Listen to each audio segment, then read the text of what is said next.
जी नमस्कार, प्रणाम साथियों, सभी लोगों को काफ़ी समय बाद मिले हैं। अभी एक टॉपिक है हमारा सांसी धर्म और संस्कृति। हमारी क्या संस्कृति थी, क्या धर्म था, किस आधार पे हम काम करते थे।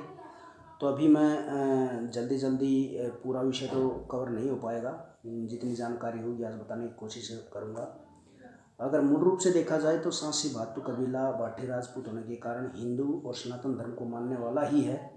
इस कबीले के अंदर लगभग सभी प्राचीन मान्यताएं सनातन हिंदू धर्म से ही ली गई हैं, परंतु हजारों सालों के कालखंड में इनमें बहुत सारे बदलाव समय के साथ होते रहे हैं। H.A. रोज और शेरसिंह शेर के इतिहास के अनुसार 1881 में सेंसस रिपोर्ट जो पंजाब में हुई थी, पंजाब में केवल 401 सांसी ही सिख बने हुए थे, जबकि बाकी सारे सांसी हिंदू आबादी 21,309 थी।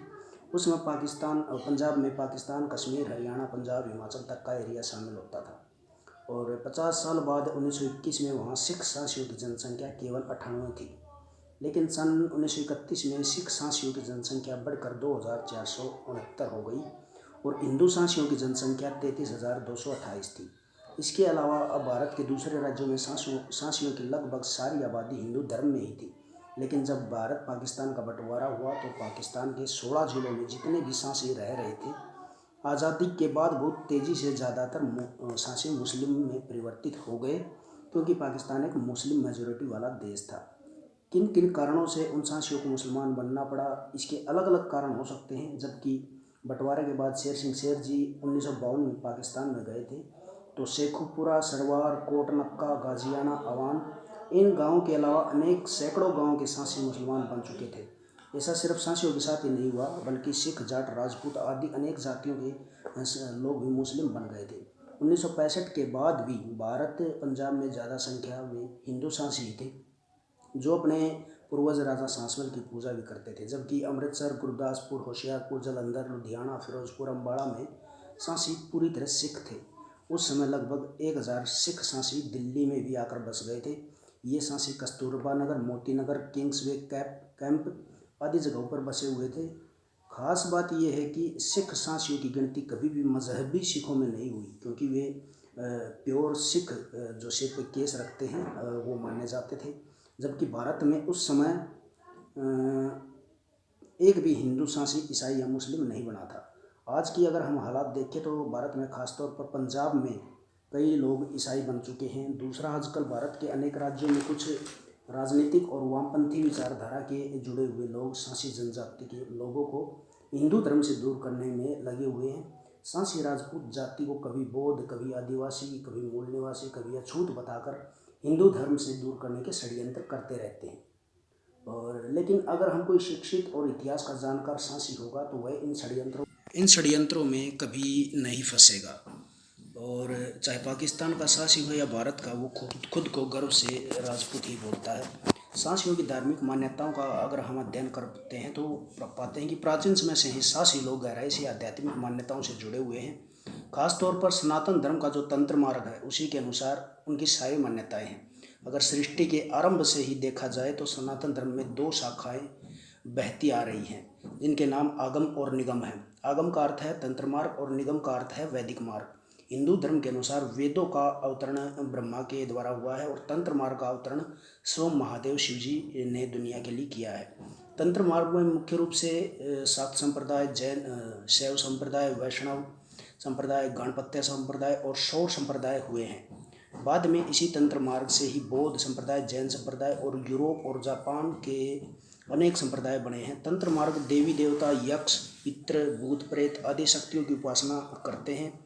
और आजकल सबसे ज़्यादा दुनिया में तंत्र और योग मार्ग को मानने वाले लोग हैं, जो अपने देवी देवताओं, पितरों और प्रेत आत्माओं को बलि देकर उनकी पूजा करते हैं। महादेव शिव के बाद इस तंत्र मार्ग और योग मार्ग को फैलाने वाले अनेक योगी और सिद्ध पुरुष हुए हैं, जिनमें नाथ संप्रदाय का सबसे ज़्यादा नाम प्रसिद्ध है। सांसी समाज में भी गुरु गोरखनाथ, मच्छंद्रनाथ, बालकनाथ आदि अनेक सिद्धों की मान्यताएं हैं। प्राचीन समय से ही सांसी कबीले के लोग शीतला माता, काली माता, ज्वाला माता, जाहिर वीर गोगा जी और अपने मृत पूर्वजों की पूजा तंत्र मार्ग से ही करते आ रहे हैं। प्राचीन समय में लगभग सभी सांसी अपने पूर्वज राजा सांसमल की पूजा बकरों की बलि देकर करते थे। पुराने समय से ही सांसी लोग क्षत्रियों की तरह बकरे सूअर आदि की बलि देते आ रहे हैं। लेकिन आजकल बहुत सारे पढ़े लिखे लोग बहुत सारी मान्यताओं को छोड़ रहे हैं, जो सबकी अपनी अपनी समझ है। जब किसी सांसी व्यक्ति की मृत्यु हो जाती है तो आज भी बहुत सारे सांसी उसकी 13वीं या कुछ दिन बाद मृत व्यक्ति के नाम से सूअर की बलि देते हैं, जिसे सांसी भाषा में टूंडा भी कहते हैं। इस समय पर सांसी लोग माल्ला बिड्डू दोनों गोत्रों को जरूर शामिल करते हैं इस प्रोग्राम में, और पूर्ण विधि विधान से ये कार्य किया जाता है। इसके अलावा बहुत से लोग सूअर की बलि ना करके सिर्फ ब्राह्मणों और लोगों को भोजन करवाते हैं। और प्राचीन समय से सांसियों के प्रत्येक परिवार या कुनबे में एक या दो तांत्रिक जरूर होता था, जिसको वो भगत या शाणा बोला जाता है, जो अपने तंत्र मार्ग से देवी देवताओं और पूर्वजों से कुछ विशेष प्रकार की आध्यात्मिक शक्तियाँ प्राप्त करता है और अपने परिवार और कबीले की सुरक्षा करता है। मृत प्रेतात्माओं को बुलाना और लोगों का इलाज करना इनका मुख्य कार्य होता है। इसके अलावा भारत में झारखंड में लगभग 1 लाख, नेपाल में 2 लाख, बिहार में 6 लाख के करीब सांसी बातु लोग निवास करते हैं। और काफ़ी लोग अब मुस्लिम भी बन चुके हैं और उनकी मान्यताएं अलग अलग हो गई हैं। और अभी मैं आप सभी वैसे तो बहुत सारे देवी देवताओं की पूजा करते हैं। अभी मैं कुछ अपने जो त्यौहार हैं उनकी एक पूजा बताता हूँ, जो संस्कृति जो सांसी लोगों की प्राचीन समय से ही चली आ रही है। जैसे कि हारी दा चूरमा बोलते हैं, ये एक प्रकार का त्यौहार मनाया जाता है पंजाब में। ये त्यौहार गेहूं की कटाई पर मनाया जाता है। अपनी फसल की सुरक्षित कटाई पर खुशी व्यक्त करने के लिए पंजाब के सांसी इसको मनाते हैं, और इस मौके पर सांसी अपने घरों की लिपाई पुताई भी करते हैं और कबीले के देवता को चूरमे का भोग भी देते हैं। दूसरा सांसियों का मुख्य त्यौहार है दिवाली। लगभग समस्त भारत के सांसियों के लिए दिवाली एक महत्वपूर्ण त्यौहार है। इस दिन सांसी लोग प्रातःकाल उठकर स्नान करके अपने पूर्वजों को नदी या तालाब पर जाकर पानी अर्पित करते हैं। बहुत से लोग इस दिन मिठाइयाँ भी बनाते हैं। सभी शाम को अपने अपने घरों पर घी के दिए जलाते हैं और श्री राम और लक्ष्मी जी की पूजा भी करते हैं। कई राज्यों में अपने पितरों के लिए बकरों की भी बलि दी जाती है इस मौके पर। और तीसरा मुख्य त्यौहार है होली का। होली भी हिंदुओं का प्रमुख त्यौहार होने के कारण सांसियों का भी बहुत महत्व का दिन माना जाता है और होली का त्यौहार मनाया जाता है। इस दिन सांसी लोग अपने पितरों की भी पूजा करते हैं। इसके अलावा शिवरात्रि, नवरात्र, रक्षाबंधन, करवा चौथ आदि अनेक त्यौहार सांसी लगभग समस्त भारत में मनाते हैं। जो सांसी ईसाई या मुस्लिम बन चुके हैं वो अपने अपने हिसाब से ईद, रमज़ान, क्रिसमस आदि त्यौहार मनाते हैं। लेकिन सिख और हिंदू सांसियों के त्योहारों में आज भी लगभग समानता है, क्योंकि सिखों की और हिंदू जो लोग हैं उनकी मान्यताएं हमेशा से ही एक जैसी रही है। तो ये तो अपनी कुछ धर्म और संस्कृति की बात थी जो हमने की है। इसके अलावा भी बहुत सारे सांसी समाज के जो पूर्वज हैं या मृत पूर्वज हैं उनको भी बलियां देकर ये लोग उनकी पूजा पाठ करते हैं। और ऐसे हमारे समाज में बहुत सारे प्रसिद्ध व्यक्ति या फ़कीर हैं जो बहुत बड़े सांसियों के देवता या कुल देवता माने जाते हैं।